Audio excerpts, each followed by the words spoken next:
नमस्ते, मी Ganesh खडकर current algorithm मध्ये तुमचं स्वागत करतो. आपण आज एक नवीन मुद्दा घेऊन आलेलो आहोत. एम.आर. श्रीनिवासन. आपल्याला माहिती आहे स्पर्धा परीक्षेमध्ये व्यक्तिविशेषावर कायम प्रश्न विचारला जातो. तर या अशा व्यक्ती आहेत ज्यांच्यावर क्वेश्चन येण्याची शक्यता खूप जास्त आहे. त्यामुळे आपण आज त्यांना इथं माहिती कव्हर करणार आहोत.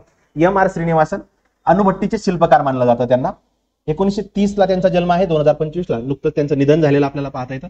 अणुशास्त्रज्ञ आहेत आणि कर्नाटकामधले आहेत. म्हैसूरमधून त्यांनी मेकॅनिकल इंजिनिअरिंग केलेलं आहे. भारतातलं PHWR यांचा विकास करण्यासाठी त्यांचं योगदान आपल्याला मानलं जातं. त्यांचे पुरस्कार पहा. 1984 ला त्यांना पद्मश्री पुरस्कार मिळालेला आहे. 1990 ला पद्मभूषण मिळालेला आहे. 2015 ला पद्मविभूषण मिळालेला आपल्याला पाहता येतो. व्यक्तिविशेषावर आपल्याला कायम प्रश्न विचारले जातात, म्हणून मग आपण ते मुद्दे कव्हर करतोय. निधन झालेले आहेत परंतु महत्वाचे आहेत. का महत्वाचे आहेत तर 1956 ला भारताची जी अप्सरा पहिली अणुभट्टी होती त्याच्या संशोधन आणि विकासामध्ये त्यांचं योगदान आहे. त्यासाठी त्यांना होमी भाभा यांनी मार्गदर्शन केलेलं आपल्याला पाहता येतं.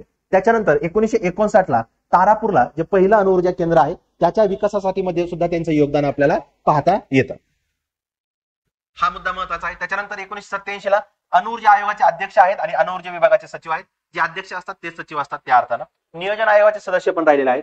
याच्याशिवाय कल्पकम, रावत भाटा, कैगा, काकरापार, वरोरा या भारतातल्या ज्या महत्वाच्या अणुभट्ट्या आहेत, या अणुभट्ट्या उभारण्यामध्ये सुद्धा महत्वाचं नाव असणारं एम.आर. श्रीनिवासन यांची माहिती आज मुद्दामच आपण कव्हर केलेली आहे. यांच्याविषयी काहीही क्वेश्चन जरी आला तरी तो आपण याच्यातून कव्हर होईल याची काळजी घेतलेली आहे. थँक्यू.